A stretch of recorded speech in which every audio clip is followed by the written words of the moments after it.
നമസ്കാരം, ടാക്ടർസിലേക്ക് സ്വാഗതം.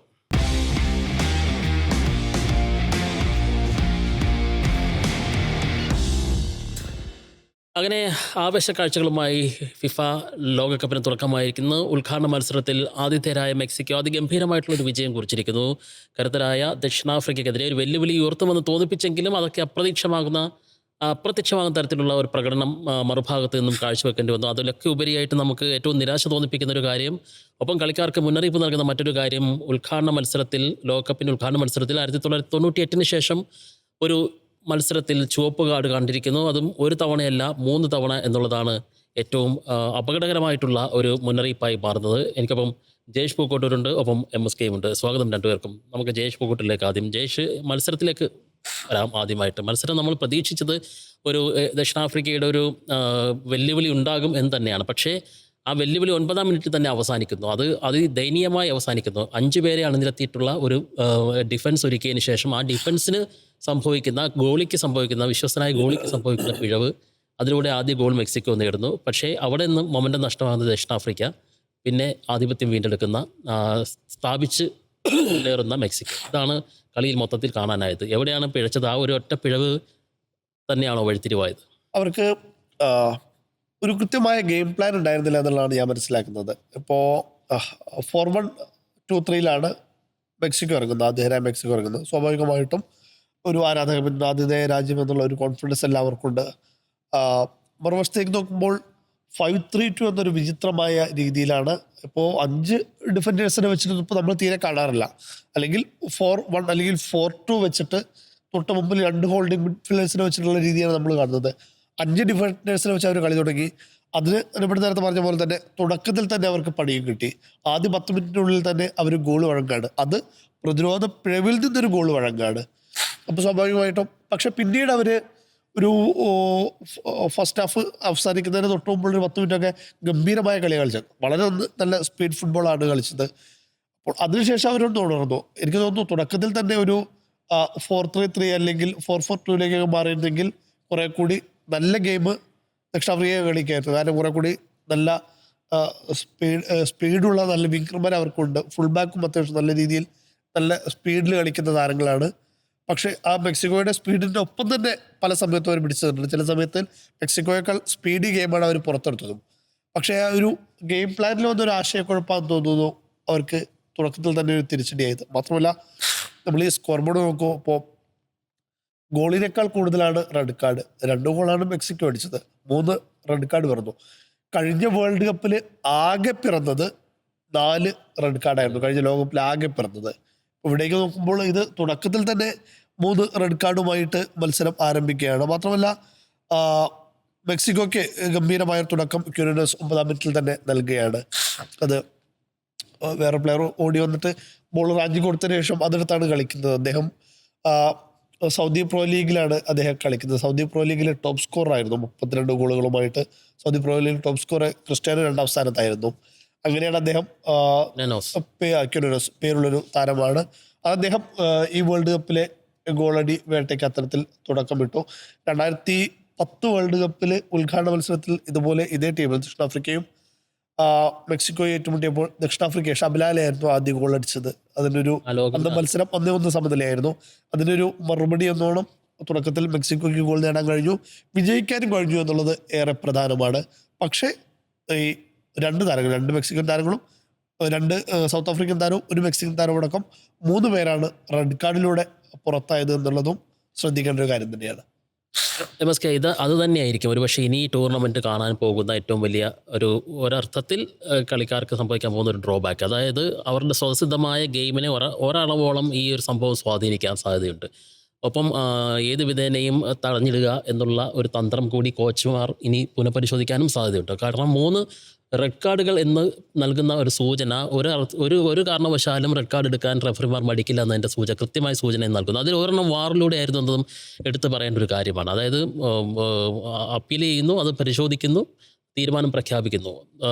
ദക്ഷിണാഫ്രിക്കയ്ക്ക് 2ാമത്തെ താരത്തെ നഷ്ടമാകുന്നു. മറുഭാഗത്ത് ഏറ്റവും ഒടുവിൽ ഒരു നിർണായക ഗോളിലേക്ക് നീങ്ങുന്ന ഒരു ഘട്ടത്തിൽ ആവശ്യമില്ലാത്ത രീതിയിൽ മെക്സിക്കോ നായകൻ പിന്നിൽ നിന്നൊരു ഫൗള് കാണിക്കുന്നു. അദ്ദേഹത്തിനും ചുവപ്പ് കാർഡ് ഇട്ടത് കൃത്യമായിട്ടുള്ള സന്ദേശമാണ്. ഉദ്ഘാടന മത്സരത്തിൽ തന്നെ റെഫറി നൽകിയിരിക്കുന്നത്. അപ്പോൾ ഇനിയുള്ള കളിയുടെ ഒഴുക്കിനെ എങ്ങനെയായിരിക്കും? നമ്മൾ ഇന്നത്തെ കളിയിലേക്ക് വരുന്നതിനേക്കാൾ മുന്നോടിയായിട്ട് ഭാവിയിലേക്ക് നോക്കുമ്പോൾ, ഇനിയുള്ള ടൂർണമെൻറ്റ് മുന്നേറ്റം നോക്കുമ്പോൾ ഈ സംഭവം എങ്ങനെയാണ് സ്വാധീനിക്കാൻ പോവുക? തീർച്ചയായിട്ടും മൊത്തത്തിൽ കളിക്കാരും കോച്ചുമാരൊക്കെ അവരുടെ ഒരു പിന്നെ എങ്ങനെയായിരിക്കണം കളിയെ സമീപിക്കണം എന്ന രീതിയിൽ ഈ മത്സരം കണ്ടിട്ട്, കാരണം ഇതിലൊരു ഈ മത്സരം തുടങ്ങുന്നതിന് മുമ്പ് ഒരു മുൻമാതൃകൾ ഉണ്ടായിരുന്നില്ല. ഫസ്റ്റ് മത്സരമാണ്. ഫസ്റ്റ് മത്സരത്തിൽ എങ്ങനെ സംഭവിക്കും എന്നതിനനുസരിച്ച് ഇപ്പം റഫറി ഒരു മടിയില്ലാതാണ്. വിൽസൺ സമ്പായോ എന്ന റഫറിയാണ്, ബ്രസീലിയൻ റഫറിയാണ്. അദ്ദേഹം ഇന്ന് മഞ്ഞക്കാർഡുകൾ എടുക്കാൻ വിട്ടുപോയെന്ന് തോന്നുന്നു. എല്ലാം റെഡ് കാർഡിന് എടുത്ത് വീശുകയാണ്. അതായത് ഇപ്പൊ തന്നെ ഒരുപാട് ട്രോളുകൾ ഇങ്ങനെ ഇറങ്ങിയിട്ടുണ്ട്. പിന്നെ ഇദ്ദേഹം ഇങ്ങനെ ഈ കാർഡുകൾ വീശിക്കൊണ്ടിരിക്കുന്നു, റെഡ് കാർഡുകൾ വീശിക്കൊണ്ടിരിക്കുന്നു, മഞ്ഞക്കാർഡ് അദ്ദേഹത്തിന്റെ സിനിമയ്ക്കകത്ത് കംപ്ലീറ്റ് ചെയ്യുന്ന പോലെ.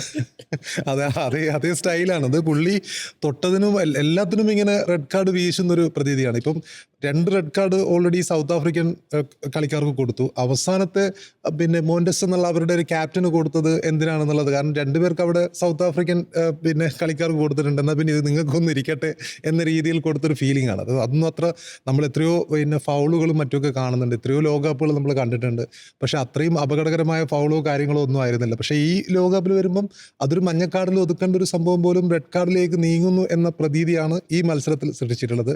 അപ്പം വരും മത്സരങ്ങളിലേക്ക് വരുമ്പോൾ തീർച്ചയായിട്ടും ഇതുപോലുള്ള റഫറിമാരുണ്ടാവുമ്പോൾ ഇനിയും ഇതുപോലുള്ള റെഡ് കാർഡുകൾ വരാനുള്ള സാധ്യതയുണ്ട്. പിന്നെ മൊത്തത്തിൽ പിന്നെ ഈ റെഡ് കാർഡ് പിന്നെ കൊടുത്തിട്ടും കളിക്കാർക്ക് മനസ്സിലാകാത്തൊരു സിറ്റുവേഷൻ പോലും ഒന്നും ഉണ്ടായിരുന്നു. അതായത് റഫറി സൗത്ത് ആഫ്രിക്കൻ പ്ലെയേഴ്സ് രണ്ടാമത് പിന്നെ ഈ റെഡ് കാർഡ് കൊടുത്ത പിന്നെ കളിക്കാരന് പറഞ്ഞു കൊടുത്തിട്ട് എങ്ങനെയാണ് പുള്ളിക്ക് പോലും മനസ്സിലായോ എന്നൊരു ഡൗട്ടുണ്ട്. കാരണം അതൊരു ഈ റെഡ് കാർഡുകൾ അത്രയും നമുക്കറിയാം. ഈ റെഡ് കാർഡ് എന്ന് പറയുമ്പോൾ നമ്മുടെ മനസ്സിൽ പെട്ടെന്ന് വരുന്നത് സിനദേൻ സിദാന് മറ്റരാസിയെ തലകൊണ്ട് ഇടിച്ചതിന് ശേഷമുള്ള ഒരു റെഡ് കാർഡാണ് നമ്മുടെ മനസ്സിൽ പെട്ടെന്നുള്ളത്. അപ്പോൾ ആ റെഡ് കാർഡ് എന്ന് പറയുമ്പോൾ ഒരുപാട് സമയമെടുത്ത്, ഒരുപാട് പിന്നെ ഈ വിഷ്വൽസ് ഒക്കെ കണ്ട് അങ്ങനെ ഒരുപാട് സമയമെടുത്തിട്ടുള്ള റെഡ് കാർഡ് നമ്മുടെ മനസ്സിലൊക്കെ ഉള്ള റെഡ് കാർഡാണ്. പക്ഷേ ഇതിൽ ഒറ്റ മത്സരത്തിൽ തന്നെ 3 റെഡ് കാർഡ് എന്ന് പറയുമ്പോൾ, നേരത്തെ ജയേഷ് പറഞ്ഞാൽ കഴിഞ്ഞ വേൾഡ് കപ്പിൽ വെറും 4 റെഡ് കാർഡാണ് വന്നതെങ്കിൽ ഒറ്റ മത്സരത്തിൽ 3 റെഡ് കാർഡ് എന്ന് പറയുമ്പോൾ എത്ര മത്സരങ്ങൾ ഈ ലോകകപ്പിലുണ്ട്? അതിൻ്റെ ഒരു ശരാശരി നോക്കുമ്പോൾ ഒരുപക്ഷെ ഗോളിനേക്കാൾ കൂടുതൽ റെഡ് കാർഡ് വരാനുള്ള സാധ്യത പോലും ഉള്ള ഒരു ലോകകപ്പായി ഇത് മാറാനുള്ള സാധ്യതയുണ്ട്. ഇങ്ങനെ വരുമ്പോൾ ഒരു പ്രശ്നം എന്ന് വെച്ചാൽ കളിയുടെ ഒരു മൊമെൻറ്റം നഷ്ടപ്പെടാനുള്ള സാധ്യത വളരെ കൂടുതലാണ്. നമ്മൾ മറ്റു കാര്യങ്ങളിലൊക്കെ റഫറിയെ സംബന്ധിച്ച് ഇന്നത്തെ മത്സരത്തിൽ വളരെ രസകരമായൊരു അല്ലെങ്കിൽ ഏറ്റവും ഇൻട്രസ്റ്റിംഗ് ആയിട്ടുള്ളൊരു വ്യൂ എന്നുള്ളത് നമുക്ക് കിട്ടിയിട്ടുണ്ട്. കാരണം എന്ന് വെച്ചാൽ റഫറിയുടെ ക്യാമറയിൽ നിന്നുള്ള വ്യൂ, ഫസ്റ്റ് ഗോൾ തന്നെ ശരിക്കും ഒരു വീഡിയോ ഗെയിം കളിക്കുന്നത് പോലെ ആ താരത്തിൻ്റെ ഗോൾ എന്ന് പറയുമ്പോൾ നല്ല രസമുള്ള, ആ റഫറിയുടെ ക്യാമറയിലുള്ള വ്യൂ എന്ന് പറയുമ്പോൾ മറ്റ് വ്യൂവിനേക്കാളും കുറച്ചുകൂടി അടുത്തുനിന്നുള്ള വ്യൂ ആണ്, മനോഹരമായൊരു വ്യൂ ആണ്. പക്ഷേ അതേ റഫറി തന്നെ ഇതുപോലെ റെഡ് കാർഡുകൾ വാരി വിതറുമ്പോൾ ആ പിന്നെ കളിക്കാർക്ക് ഒരു അരക്ഷിതാവസ്ഥ ഉണ്ടാവാനുള്ള സാധ്യതയുണ്ട്. കോച്ചുമാർക്ക് അവരുടെ പിന്നെ ഗെയിം പ്ലാനുകൾ മൊത്തത്തിലൊന്ന് മാറ്റാനുള്ള സാധ്യതയുണ്ട്. കാരണം മുൻ അനുഭവങ്ങളൊന്നുമില്ല, ഈ അനുഭവം അവർക്ക് ഒരുപാട് പാഠങ്ങൾ പിന്നെ പഠിക്കാനുള്ളൊരു സാധ്യതയുണ്ട്. ഈ റെഡ് കാർഡ് തമ്പാസാനിക്ക് സൗത്ത് ആഫ്രിക്കൻ താരത്തിന് കിട്ടിയത് രണ്ടാമത്തെ റെഡ് കൊടുത്തത് വാർ പരിശോധനയ്ക്കൊക്കെ ശേഷമാണ്. അതെ, ഒരു പെട്ടെന്നുള്ളൊരു ഡിസിഷൻ ആയിരുന്നില്ല അത്. അല്ല, പക്ഷെ മൂന്നാമത്തെ കളിക്കാരന് കാര്യം ഉണ്ടായിരുന്നില്ല. അത് ഗോളിലേക്ക് പോകുന്ന ഉറപ്പുള്ള ഒരു ഗോളിലേക്കുള്ള അറ്റംപ്റ്റിന് ഇടയിൽ ഉണ്ടാകുന്ന പിന്നിൽ നിന്നുള്ള അറ്റാക്കാണ്. അത് സ്വാഭാവികമായിട്ടും അത് മൂന്നാമത്തെ ഏറ്റവും സംഭവിച്ചത്. സ്വാഭാവികമായിട്ടൊരു അത് ഇടക്കാലത്ത് സംഭവിച്ചിട്ടുള്ള വർഷങ്ങളായിട്ട് പിന്തുടർന്ന് വരുന്ന ഒരു രീതിയാണ്. അതായത് ഒരു ഗോളിലേക്ക് ഒരു താരം പോകുമ്പോൾ അത് ബ്ലോക്ക് ചെയ്യാനായിട്ട് അയാളെ മറിച്ചിടുക എന്ന് പറഞ്ഞാൽ എനിക്ക് തോന്നുന്നു ഗോളിക്കൊപ്പം വേറെ ഏതെങ്കിലും ആ ടീമിന്റെ ഓപ്പോസിറ്റ് ടീമിലെ ഡിഫൻഡേഴ്സ് ആരും ഇല്ലെങ്കിൽ സ്വാഭാവികമായിട്ടും അത് സ്വാഭാവികമായിട്ട് സാധാരണഗതിയിൽ ഒരു യെല്ലോ കാർഡിലേക്ക് ഒതുക്കുന്ന ഒരു സംഭവമാണ്. ഈ കളിക്കാരന് അവരുടെ ക്യാപ്റ്റനാണ്, ക്യാപ്റ്റനാണ് 2 മത്സരം ഇനി പിന്നെ കളിക്കാൻ പറ്റില്ല എന്ന് തോന്നുന്നു. റെഡ് കാർഡ് കിട്ടി കഴിഞ്ഞാൽ 2 മത്സരത്തിലാണ് പിന്നെ പുറത്തിരിക്കേണ്ടി വരുന്നതെന്ന് തോന്നുന്നു. അപ്പം അവരുടെ ക്യാപ്റ്റൻ തന്നെ പുറത്തിരിക്കുന്ന ഒരു അവസ്ഥയാണ്. അപ്പോൾ അല്ല, ഈ റെഡ് കാർഡുകളുടെ കാര്യം പറഞ്ഞാൽ 2 ദിവസം മുമ്പാണ് ഇന്റർനാഷണൽ മാച്ചിൽ ഏറ്റവും കൂടുതൽ റെഡ് കാർഡുകൾ കണ്ടൊരു മത്സരം നടന്നത്. അത് വനിതാ ഫുട്ബോളിലായിരുന്നു.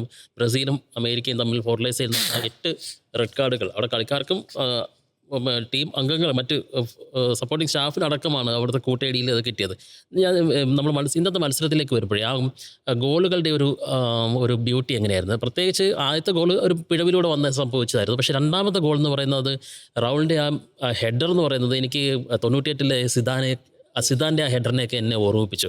അത്രമാത്രം ക്വാളിറ്റിയുള്ള, കാരണം അദ്ദേഹം നമുക്കറിയാമല്ലോ ജിംനസ് എന്ന് പറയുന്ന താരം ഇംഗ്ലീഷ് പ്രീമിയർ ലീഗിൽ ഗംഭീരമായിട്ട് മുന്നേറ്റം കാഴ്ചവെക്കുന്ന, സ്കോറിംഗ് പാഠവും കാഴ്ചവെക്കുന്ന ഒരു താരമാണ്. അപ്പോൾ അദ്ദേഹത്തിൽ അർപ്പിച്ച വിശ്വാസം അവർ കാത്തുവെച്ചു എന്നുള്ളതാണ്.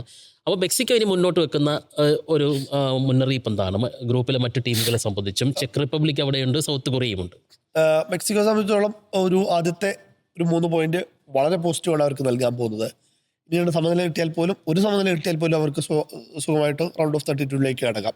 മെക്സിക്കോ അറ്റാക്ക് ചെയ്ത് കളിക്കുക എന്നുള്ളത് തന്നെയായിരുന്നു. ഒന്ന്, 5 ഡിഫൻഡർമാരുമായി ദക്ഷിണാഫ്രിക്ക ഇറങ്ങിയപ്പോൾ തന്നെ മെക്സിക്കോയുടെ ലക്ഷ്യം അവരുടെ കോട്ട പൊളിക്കുക എന്നുള്ളത്. ദക്ഷിണാഫ്രിക്ക ലക്ഷ്യമിട്ട എന്താണ്? ഈ ലോകകപ്പിന്റെ പ്രത്യേകത നമുക്കറിയാം. കാരണം 2 ടീമുകൾക്ക് പുറമെ മികച്ച 8 മൂന്നാം സ്ഥാനക്കാരും അടുത്ത റൗണ്ടിലേക്ക് കയറും.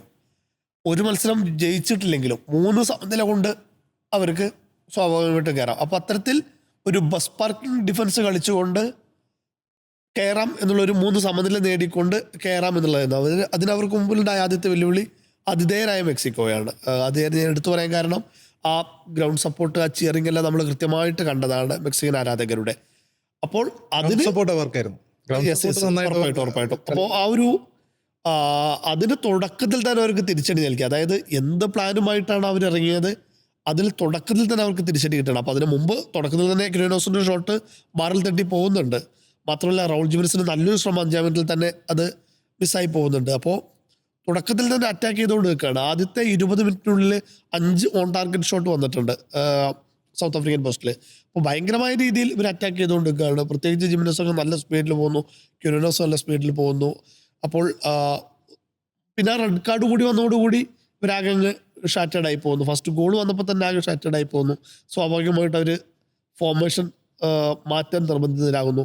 പിന്നീടാണ് അവർ കുറച്ചെങ്കിലുമൊക്കെ ഒന്ന് അറ്റാക്ക് ചെയ്യാൻ ശ്രമിച്ചത്. എനിക്ക് തോന്നുന്നു ആദ്യ പകുതിയിൽ ഒരേ ഒരു ഓൺ ടാർഗറ്റ് മാത്രമാണ് ദക്ഷിണാഫ്രിക്ക ഉണ്ടായിരുന്നത്. അവിടെ തന്നെ പഴിച്ചു. മറുവശത്ത് നല്ല ഗംഭീരമായ രീതിയിലാണ് മെക്സിക്കോ ആക്രമണങ്ങൾ വരുന്നത്. പ്രത്യേകിച്ച് ഫസ്റ്റ് ഗോള് സ്വാഭാവികമായിട്ട് ഒരു പിഴവിൽ വന്നതാണ്. അത് ഗുനാനാസിൻ്റെ ഷോട്ട് ഗോൾ കീപ്പറുടെ നടയിലൂടെയാണ് പോകുന്നത്. ഒരു തരത്തിൽ പോലും അദ്ദേഹത്തിനൊന്നും ചെയ്യാൻ കഴിഞ്ഞില്ല. കാരണം ഒരു ഡിഫൻഡർ വിങ് ബാക്ക് സ്ലൈഡ് ചെയ്ത് വരുന്നുണ്ടാവും. അപ്പോൾ കയ്യിൽ തട്ടുമെന്നൊക്കെ ചെയ്തിട്ടാണെന്ന് അറിയില്ല, കൃത്യ നടയിൽ കൂടിയാണ് പോയത്. ഒന്നും ചെയ്യാൻ കഴിഞ്ഞിട്ടില്ല. രണ്ടാമത്തെ ഗോള് നല്ല ഓർഗനൈസ്ഡ് ഗോള് തന്നെയായിരുന്നു. പ്രത്യേകിച്ച് റൈറ്റ് വിങ്ങിലൂടെ ഓടി അൽവാരോടോ കൊടുത്തൊരു ക്രോസ്, അത് അദ്ദേഹം നോക്കുന്നുണ്ട് ജിമിനസ് ഓടുന്നുണ്ടോ എന്നുള്ളത്. അപ്പോൾ ജിമിനസിൻ്റെ പൊസിഷൻ അഡ്വാൻസ് ചെയ്ത് മനസ്സിലാക്കിക്കൊണ്ട് കൊടുത്ത് നല്ല ഗംഭീരമായൊരു ക്രോസ്, അതിൽ അനായാസം തലവെച്ചുകൊണ്ട് ജിമിനസ് സ്കോർ ഉയർത്തുകയാണ് ചെയ്തത്. അപ്പോൾ ഒരു ലോ ഹെഡർ ആയിരുന്നു. യെസ് ഒരു ഓർഗനൈസ്ഡ് ഗോൾ തന്നെയായിരുന്നു അത്. ആ ക്രോസിൻ്റെ ക്വാളിറ്റിയാണത്. സോ അദ്ദേഹത്തിന് ഒരു തരത്തിലുള്ളൊരു എഫേർട്ടും എടുക്കേണ്ട ആവശ്യം ഉണ്ടായിരുന്നില്ല. അദ്ദേഹം അഡ്വാൻസ് ആയിട്ട് ഓടി പിന്നീട് വളരെ സിമ്പിളായിട്ട് അങ്ങ് ഹെഡ് ചെയ്യായിരുന്നു. അപ്പോൾ ഒരു മെക്സിക്കോയെ സംബന്ധിച്ചിടത്തോളം വളരെ പോസിറ്റീവായ കാര്യങ്ങൾ. ഇനി സ്വാഭാവികമായിട്ടും ദക്ഷിണ ചെക്ക് റിപ്പബ്ലിക്കും ഉണ്ട്. അവർക്കെതിരെ ഏകദേശം ഇതേ ഒരു ഗെയിം തന്നെയായിരിക്കും. അവരോട് അറ്റാക്ക് ചെയ്ത് കളിക്കുന്നൊരു ഗെയിം മോഡ് തന്നെയായിരിക്കും മെക്സിക്കോ കളിക്കാൻ പോകുന്നത്.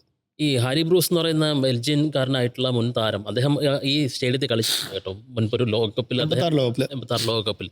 ആ 86 ലോകകപ്പിലാണല്ലോ ദൈവത്തിൻ്റെ കൈയും പിറന്ന അതേ സ്റ്റേഡിയത്തിൽ തന്നെയാണ് ഈ മത്സരം കണ്ടത്. അപ്പോൾ അങ്ങനെയൊക്കെയുള്ള കുറേ നൊസ്റ്റാൾജിക് മൊമെൻറ്റിൽ നിന്നുകൊണ്ടാണ് ആ കോച്ച് ഇന്ന് പരാജയം ഏറ്റുവാങ്ങിയതെന്ന് കൂടി. ഏതായാലും ഈ ദക്ഷിണാഫ്രിക്കയുടെ കളി എടുക്കുമ്പോഴേ അവർ ഒരു ചെറിയ കാര്യം, ഇപ്പോൾ ഈ നൊസ്റ്റാൾജിക്കിൻ്റെ കാര്യം പറഞ്ഞപ്പോഴാണ്, ഇന്ന് മത്സരം കാണുമ്പോൾ അവിടെ വന്ന VIP-കളുടെ സൈഡ് സ്ക്രീനിൽ കാണിക്കുന്നുണ്ടായിരുന്നു.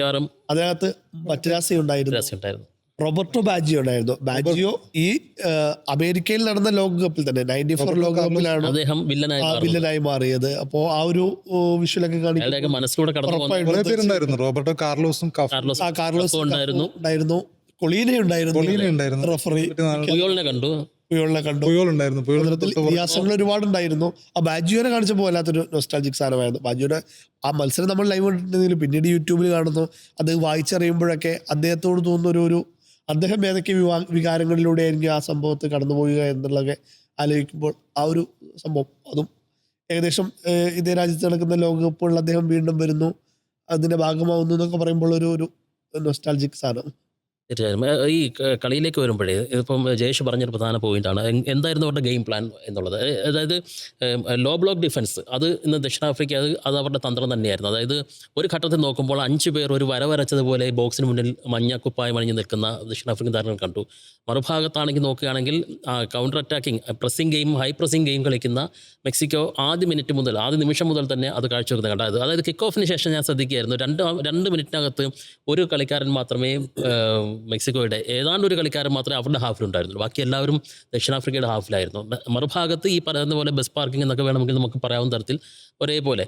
പിന്നെ രണ്ടാമതൊരു കാര്യം, ലോങ് ബോളിലൂടെ കളിക്കുക എന്നുള്ള ഒരു തന്ത്രം ദക്ഷിണാഫ്രിക്കയുടെ തന്ത്രമായിരുന്നു. അല്ലെങ്കിൽ അവരിപ്പോൾ തുടർന്ന് വരുന്ന രീതിയാണ്. അത് ഇന്ന് കണ്ടു. വിങ്ങിലേക്ക് ലോങ് ബോളുകൾ അടിച്ചു വിട്ട് ഗോളിന് ശ്രമിക്കുന്ന വേഗതയേറിയ അറ്റാക്കിംഗ് ഗെയിമുകൾ കണ്ടു, ലോങ് ബോൾ ടാക്ടിക്സ്. പക്ഷേ ഇതൊന്നും ഫലത്തിലേക്ക് വന്നിട്ടില്ല എന്ന് മാത്രമല്ല, സെറ്റ് പീസുകൾ ഉണ്ടാക്കാൻ പോലും കാര്യമായിട്ട്, അതായത് കോർണർ കിക്കുകളോ ഫ്രീ കിക്കുകളോ നേടാൻ പോലുമുള്ള ഒരു അറ്റാക്കിംഗ് ശ്രമം ഇന്ന് ദക്ഷിണാഫ്രിക്കയുടെ ഭാഗത്തു നിന്നും കാണാനുമായില്ല. അതായത് ഈ മത്സരം തികച്ചും ഏകപക്ഷീയമായി പോയി എന്ന് MSK തോന്നുന്നുണ്ടോ? ഇടയ്ക്ക് ഗോൾ പോസ്റ്റിൽ അടിച്ചിട്ടൊക്കെ പന്തുകൾ പോകുന്ന കണ്ടു. പക്ഷേ ഇതിൽ രണ്ട് ടീമിൻ്റെയും ഗോളിമാരുടെ പെർഫോമൻസ് എടുത്തു പറയേണ്ടതാണ്.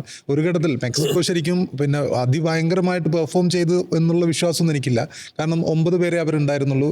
ഒരു അവസാനത്തെ ഒരു 25 അല്ലെങ്കിൽ 20 മിനിറ്റ് 9 പേരെ ഉണ്ടായിരുന്നുള്ളൂ. എന്നിട്ട് പോലും അതിൽ കൂടുതൽ ഗോൾ അടിക്കാൻ അവർക്ക് കഴിഞ്ഞിട്ടില്ല.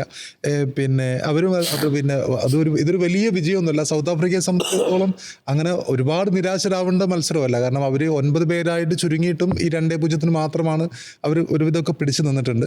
പിന്നെയുള്ളത് ഇതിലുള്ള മൊത്തത്തിൽ ഈ പെർഫോമൻസ് നോക്കുമ്പോൾ ഇവരുടെ ഈ ഗോളിമാരുടെ പെർഫോമൻസിനൊപ്പം തന്നെ മൊത്തത്തിൽ ഇവരുടെ ഈ 9 പേരായിട്ട് പോലും അവരൊരുവിധം ആ ഒരു പാർക്കിംഗ്, നേരത്തെ ജയേഷ് പറഞ്ഞ പോലെ ബസ് പാർക്കിംഗ് എന്ന രീതിയിലുള്ള ഈ ഡിഫൻസ് ആണെങ്കിൽ കൂടിയും അവർ ഒരുവിധം പിടിച്ചു നിന്നിട്ടുണ്ട്. സൗത്ത് ആഫ്രിക്കയെ സംബന്ധിച്ചിടത്തോളം ഈ തോൽവി വലിയൊരു തോൽവിയായിട്ട് അവർ കാണാതെ അടുത്ത മത്സരങ്ങളിൽ അവർക്ക് ഇപ്പം 3 സമനില കിട്ടുകയാണെങ്കിൽ അടുത്ത റൗണ്ടിലേക്ക് കയറാനുള്ള ഓപ്ഷൻ ഉണ്ട്. ഒരു സമനില പോയി. അപ്പോൾ അടുത്ത മത്സരം വിജയിക്കണം. ഇനി വിജയിക്കണം. അവരത്ര ഒരുവിധമൊക്കെ പെർഫോം ചെയ്തിട്ടുണ്ട് എന്ന് തന്നെയാണ് എൻ്റെ ഒരു വിഷയം. ആദ്യ മത്സരം വിജയിക്കാതെ, പ്രത്യേകിച്ച് ആതിഥേയർക്ക് ആദ്യ മത്സരം വിജയിക്കാന്ന് പറയുന്നത് ഇച്ചിരി മാത്രമല്ല അവരുടെ കൊടുക്കുന്ന ഒരു കോൺഫിഡൻസ് വലുതാണ്. അതെ, ഗ്രൗണ്ട് സപ്പോർട്ട് മൊത്തം അവിടെ ഉള്ള സമയത്ത് പോലും സൗത്ത് ആഫ്രിക്ക അങ്ങനെ അമ്പയെ പരാജയപ്പെട്ടൊരു മത്സരമായിരുന്നില്ല ഇത്. അതായത് അത്രയും കാണികളും ഒക്കെ അവർക്ക് സപ്പോർട്ട് ചെയ്ത് നിൽക്കുന്ന സമയത്ത് മെക്സിക്കോയുടെ ഹോം ഗ്രൗണ്ടിൽ സൗത്ത് ആഫ്രിക്ക ആ ഗോൾ ആദ്യത്തെ ആ ഒരു എന്താ പറയുക, ഇവരുടെ ഒരു മിസ്റ്റേക്ക് വന്ന ഗോൾ ഇല്ലായിരുന്നെങ്കിൽ ഒരു പക്ഷേ അവർ കുറച്ചുകൂടി നന്നായിട്ട് പെർഫോം ചെയ്തേനെ. തീർച്ചയായിട്ടും. അപ്പോൾ ഇനി ഗ്രൂപ്പിലെ മറ്റ് 2 മത്സരങ്ങൾ കൂടി നടക്കാനിരിക്കുകയാണ്. അപ്പോൾ നമ്മൾ ആദ്യം ഗ്രൂപ്പ് ഘട്ടത്തിൽ പറഞ്ഞിരുന്നു ഈ ഒരു സാധ്യതയും കാര്യങ്ങളൊക്കെ. എങ്കിലും ഈ ഒരു മത്സരത്തിൻ്റെ അടിസ്ഥാനത്തിൽ നമുക്ക് എങ്ങനെ ഇത് നിർവചിക്കാൻ പറ്റും? ഗ്രൂപ്പിലെ സ്ഥാനമാനങ്ങൾ എങ്ങനെ വരുമെന്നുള്ളത്, ആരൊക്കെ അനായാസം മുന്നേറാൻ സാധ്യതയുണ്ട്, ആര് പുറത്താകുമെന്നാണ് തോന്നുന്നത്? നമ്മുടെ ആദ്യത്തെ ടാക്ടിക്സിൽ ഞാൻ പറഞ്ഞിരുന്നു മെക്സിക്കോ ഗ്രൂപ്പ് ചാമ്പ്യൻസ് ആവും, ചെക്ക് റിപ്പബ്ലിക് 2ാം സ്ഥാനത്ത് വരും, മികച്ച 3ാം സ്ഥാനക്കാരായിട്ട് കൊറിയ ഗ്രൂപ്പിൽ നിന്ന് അഡ്വാൻസ് ആവും എന്നുള്ളത് ഏറെക്കുറെ അങ്ങനെ തന്നെ ആയിരിക്കാനുള്ള സാധ്യത. തീർച്ചയായിട്ടും ആ ഒരു ലൈൻ തന്നെ വരാനാണ് സാധ്യത. 3 ടീമും ഒരുവിധം പല ലോകകപ്പിലും മികച്ച പെർഫോമൻസ് കാഴ്ചവെച്ചിട്ടുണ്ട്. മെക്സിക്കോ ഇപ്പോൾ ഓൾറെഡി ഈ മത്സരം ജയിച്ചതിൻ്റെ ഭാഗമായിട്ട് അവർക്കൊരു പോയിന്റ് ലഭിച്ചിരിക്കുന്നു. സൗത്ത് ആഫ്രിക്കയെ സംബന്ധിച്ചിടത്തോളം അവരും സമനിലയാണ് ഉദ്ദേശിച്ചതെങ്കിൽ അതിലൊരു സമനില ഇവിടെ ഇല്ലാതായിരിക്കുന്നു. അപ്പോൾ അടുത്ത മത്സരങ്ങളിൽ കൊറിയ എന്ന് വെച്ചാൽ ഏഷ്യയിലെ ഏറ്റവും മികച്ച ടീമുകളിൽ ഒന്നാണ് കൊറിയ. ചെക്ക് എന്ന് പറയുമ്പോൾ അവർക്കൊരു വലിയൊരു പാരമ്പര്യമുണ്ട്, നെദ്വത്തിൻ്റെ അടക്കമുള്ള പാരമ്പര്യമുണ്ട്. വർഷങ്ങൾക്ക് ശേഷമാണ് അവർ വരുന്നത്. അപ്പോൾ ആ ഒരു പാരമ്പര്യമൊക്കെ നോക്കുമ്പോൾ അവരുടെ ഫുട്ബോൾ ലെഗസിയൊക്കെ നോക്കുമ്പോൾ ഇവർ ഈ 3 ടീമുകളും വരാൻ തന്നെയാണ് സാധ്യത. സൗത്ത് ആഫ്രിക്കയിൽ തിരിച്ചടിയാവാൻ പോകുന്നതും അതാണ്. കാരണം അവർക്ക് പിന്നെയും ബീറ്റ് ചെയ്യാവുന്ന ടീമുകളിലൊന്ന് അവർക്കിനി മെക്സിക്കോ ആയിരുന്നു. ഇനി വരാൻ പോകുന്നത് ചെക്കിൻ്റെ ഒരു ഏറെക്കുറെ 2 ഗംഭീരമായ ഫിസിക്കൽ ഗെയിം കളിക്കുന്ന ടീമാണ്. കുറെ കൂടി അഡ്വാൻസ് ആയിട്ട് ചെക്കാണ്. അപ്പോൾ ചെക്കിനെ ഒപ്പം പിടിച്ചേക്കൽ ടാസ്ക് ആയിരിക്കും. മറുവശത്ത് ഇവർ 5 അല്ല 6 ഡിഫൻഡേഴ്സിനെ വെച്ച് കളിച്ചു കഴിഞ്ഞാലും ചെറിയ പാസുകളുമായിട്ട് ദക്ഷിണ കൊറിയ ഭയങ്കര സ്പീഡ് ഈ ഗെയിം കളിച്ചുകൊണ്ട് അവർക്ക്. പിന്നെ മാത്രമല്ല ഇന്നത്തെ അവരുടെ ഒരു ലയൽ ഫോസ്റ്ററുടെ ഒരു മോശം ഫോമും അവരുടെ ഒരു പ്രകടനത്തിൽ നിർണ്ണായകമുണ്ട്. അദ്ദേഹം ഒരു തരത്തിൽ പോലും ഒരു ടച്ചോ ഇത് ചെയ്യാൻ കഴിയുന്നില്ല. അദ്ദേഹം അങ്ങനെ 1 മണിക്കൂർ തികയുന്നു, 55-ാം മിനിറ്റിലാണ് തോന്നുന്നു അദ്ദേഹത്തെ സബ് ചെയ്യേണ്ട സാഹചര്യം വന്നു. അദ്ദേഹം കൂടി ഫോമിലേക്ക് എത്തേണ്ട ഒരു സാഹചര്യം ഉറപ്പായിട്ടും ഉണ്ട്. പിന്നെ ഒരു എടുത്തു പറയേണ്ട ഒരു കാര്യം കൂടിയുണ്ട്. ഗിൽബർട്ടോ മോറ എന്നുള്ള 17 വയസ്സുകാരൻ ഈ മത്സരത്തിൽ ഇറങ്ങിയേറിയിട്ടുണ്ട്. അപ്പോൾ 6th പ്ലെയറാണ്, യങ്ങസ്റ്റ് 6th പ്ലെയർ. ഏറ്റവും പ്രായം കുറഞ്ഞ താരമാണ്. ലോകകപ്പിൽ ഇറങ്ങിയേറിയ ഏറ്റവും പ്രായം കുറഞ്ഞ 6ാമത്തെ പ്ലെയറാണ്. ഈ ലോകകപ്പിലെ ഏറ്റവും പ്രായം കുറഞ്ഞ താരമാണ്. 15-ാം വയസ്സിലാണ് അദ്ദേഹം മെക്സിക്കോയ്ക്ക് വേണ്ടി അന്താരാഷ്ട്ര ഫുട്ബോളിൽ ഇറങ്ങിയേറിയത്. അദ്ദേഹം അവിടുത്തെ ക്ലബ് ഫുട്ബോളിൽ വളരെയധികം നേട്ടങ്ങൾ ഉണ്ടാക്കിയ ഒരു താരം കൂടിയാണ്. അന്ന് കാത്തിരുന്നൊരു താരമാണ്. എന്തായാലും അദ്ദേഹത്തിന് കളിക്കാൻ അവസരം കിട്ടി. മാത്രമല്ല അദ്ദേഹത്തിന്റെ റിസർവ് ലിസ്റ്റിലെ താരങ്ങളെല്ലാം ഇന്ന് മെക്സിക്കൻ കോച്ച് പരീക്ഷിച്ചു എന്നുള്ളത് ഒച്ചോവനെ പരീക്ഷിച്ചില്ല എന്നുള്ളത് അത് പറയേണ്ടിയിരിക്കുന്നു. തീർച്ചയായിട്ടും അത് എന്തുകൊണ്ടായിരിക്കും? ഒച്ചോവയ്ക്ക് ഒരു ഫസ്റ്റ് 11 അദ്ദേഹത്തിന് 6ാമത്തെ ലോകകപ്പാണ്, ഉദ്ഘാടന മത്സരമായിരുന്നു. അപ്പോൾ അദ്ദേഹത്തിന് അർഹിക്കുന്ന ഒരു റൗൾ റേഞ്ചലിന്റെ ഒരു അദ്ദേഹം കുറെ കൂടി യുവതാരമാണ്. അദ്ദേഹത്തിന്റെ ഒരു ഇതിലായിരിക്കും കോച്ച് കോൺഫിഡൻസ് ഉണ്ടായിരിക്കും. ഫസ്റ്റ് 1ാം നമ്പർ ഗോളി എന്നുള്ള സ്ഥാനം ഒച്ചോവയ്ക്ക് ഇത്ര ഉണ്ടാവില്ല എന്ന് ഇല്ല. ഇനിയിപ്പോൾ അടുത്തൊരു മത്സരം കൂടി വിജയിച്ചുകൊണ്ട് അവസാന മത്സരത്തിൽ ഉറപ്പാക്കുകയാണെങ്കിൽ സ്വാഭാവികമായിട്ടും ഒച്ചോവയെ കളിപ്പിക്കുകയായിരിക്കും. ഒച്ചോവയുടെ കളിയും കൂടി കാത്തിരിക്കുകയാണ്. 6ാം ലോകകപ്പ് കളിക്കുന്ന ഒച്ചോവയും ആദ്യ ലോകകപ്പ് കളിക്കുന്ന ഗിൽബർട്ടോ മോറ എന്ന് പറയുന്ന ഒരു 16-കാരനും ചേർന്ന് മെക്സിക്കോയെ എവിടെ വരെ എത്തിക്കും എന്നുള്ളതാണ് നമുക്കിനി അറിയാനുള്ളത്. എന്തായാലും ഉദ്ഘാടന മത്സരം അതിഗംഭീരമായിട്ട് തുടക്കമായിരിക്കുന്നു. 3 റെഡ് കാർഡുകൾ കണ്ടു എന്നുള്ളതാണ് വലിയ ഒരു സൂചന നൽകുന്ന ഒരു കാര്യം. എന്തായാലും അപകടരഹിതമായിട്ട് അത്രയും ആക്രമണത്തോടു കൂടി അല്ലാതെ ഫിസിക്കൽ ഗെയിമിലേക്കല്ലാതെ നല്ല ഫുട്ബോൾ പിറക്കുമെന്നുള്ള പ്രതീക്ഷയാണ് നമുക്ക് ആദ്യ മത്സരം നൽകുന്നത്. എന്തായാലും ഇനിയുള്ള മത്സരങ്ങളിലും കാണാം. വിശേഷങ്ങളുമായി നന്ദി.